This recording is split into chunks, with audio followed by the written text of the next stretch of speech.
Fala, peixe, tudo certo? Professor Fernando Coelho aqui, professor de Física. Bem-vindo ao canal Física Relativa.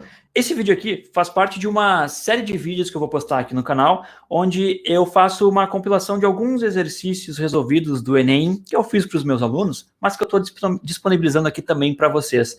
Então, se tu está estudando para o Enem, quer aprender um pouquinho mais de física, mesmo que não esteja estudando para o Enem, quer aprender um pouquinho mais de física, quer ver algumas coisinhas, alguns aspectos legais da física aplicada ao dia a dia e na resolução de problemas, assiste esse vídeo até o final, curte, compartilha com quem tu acha que vai gostar desse tipo de conteúdo. É isso, abraço, boa questão para todo mundo e vamos lá resolver. Bora lá então para a questão 123 da prova de Ciências da Natureza, também uma questão de física. Acompanha comigo a leitura. Um estudante tem uma fonte de tensão com corrente contínua que opera em tensão de 12 volts. Como precisa alimentar equipamentos que operam em tensões menores, ele emprega 4 resistores de 100 ohms cada para construir um divisor de tensão. Obtém-se este divisor associando os resistores como exibido na figura. Os aparelhos podem ser ligados entre os pontos A, B, C, D e E, dependendo da tensão especificada. Entre quais pontos do divisor de tensão esse equipamento deve ser ligado para funcionar corretamente? E qual será o valor da intensidade da corrente nele estabelecida? Deixa eu explicar para vocês, então, o que é essa figura aqui. Ó. O cara tem uma fonte de 12 volts, né, onde ele precisa ligar um equipamento. Que equipamento é esse? Está dizendo aqui embaixo, ó, ele tem um equipamento que opera em 9 volts. Então, ele não pode ligar direto nos 12 volts, senão ele vai queimar o equipamento dele, corre o risco de queimar. Ele precisa ligar esse equipamento em tensões menores, né? Uma tensão ideal ali de 9 volts para que ele funcione corretamente. O que ele fez?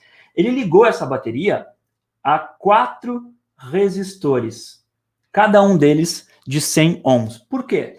Porque quando a tensão passar por cada um desses resistores, ela cai. Tem uma queda de tensão. E como esses resistores são iguais e estão ligados em série, lá ensino médio em física, terceiro ano, estão ligados em série, essa redução ela é igual para cada resistor. Então, assim, começa com 12, né? Quanto é que caiu quando passou por esse primeiro resistor aqui, ó, para esse primeiro ponto? Quanto que a tensão caiu? Como são 4 resistores, aqui no final vai ter que chegar no zero, né? Porque a diferença da bateria é 12 volts, é uma diferença de potencial, quer dizer, do ponto inicial para o ponto final, a diferença tem que ser 12. Então, começou em 12, chegou em zero. Então, como são 4, olha só, eu tenho 12 volts dividido para 4 resistores, ela vai cair 3 volts em cada resistor, certo? Então, aqui vai ser 9 volts.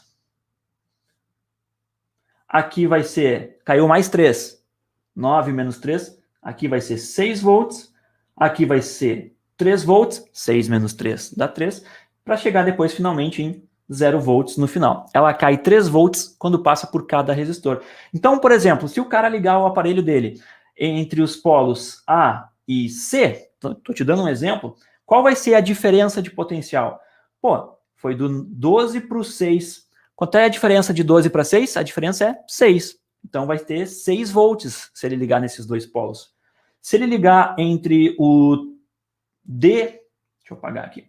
Se ele ligar entre o D e o E, qual vai ser a diferença de potencial que ele vai ter? Ele vai ter 3 volts, porque a diferença de 3 para 0 é 3. Entendeu mais ou menos como é que é a jogada? Beleza. Então vamos para a questão de novo ali. A questão diz que ele tem um aparelho de 9 volts. E pergunta, entre quais pontos do dispositivo ele pode ligar esse equipamento? Deve ser ligado. Para funcionar corretamente, ele precisa de 9 volts. Então, ele só pode ligar entre o A e o D, porque, veja bem, do 12 até o 3 volts, tem qual é a diferença? 9. 12 menos 3 dá 9. Então, ele pode ligar entre o A e o D. Ou ele pode ligar também entre o B e o E. Porque também tem 9. Ó, foi de 9 para 0, a diferença é 9 volts. Então, ele pode ligar entre o A e o D ou o B e o E. Vamos voltar para a questão. Entre o A e o C? Não. Entre o B e o E? Pode. Entre o A e o D? Pode. B e E? Pode. A e E? Não pode. Então, a gente arrisca a letra A e a letra E. Riscou fora. A segunda parte, ele pergunta assim, ó, qual será o valor da intensidade da corrente estabelecida? Cara, é só lembrar da fórmula, né? Diferença de potencial é resistência vezes corrente. Quem vê, ri. Ou também, muitas vezes, a diferença de potencial é expressa como a letra U. Então, é a faculdade que nós temos em Frederico Westphalen. URI é uma equação da física. Mas eu gosto de usar o V ali. Então, quem vê, ri. Qual é a diferença de potencial do aparelho? 9 volts. 9 volts. Igual. Qual é a resistência do aparelho dele? Tá aqui, ó. O aparelho dele tem 10 quiloohms. 10 quiloohms é a mesma coisa que 10 mil ohms, porque 10 quilo, 10 mil, o quilo, o K significa mil. 10 mil quiloohms, multiplicado pela corrente, que eu ainda não sei quanto é que é, mas para descobrir, basta passar esses 10 mil para o outro lado, eu descubro quanto é que vale a corrente elétrica. A corrente elétrica vai ser igual a 9 dividido por 10 mil, dá 0,0009 ampere, que é a unidade de corrente elétrica. Está aqui a nossa resposta. Isso é a mesma coisa que 0,9 miliampere. 0,9 miliampere. Tá vendo a necessidade de tu estudar as nomenclaturas do quilo, mili, mega, giga? Ó, tá vendo? Então, 30 miliampere? Não. 1,2 miliampere? Não. 0,9 miliampere? Sim. Resposta correta, letra D. Sacou? Barbada? Vamos para a próxima questão, então. Abraço, tchau.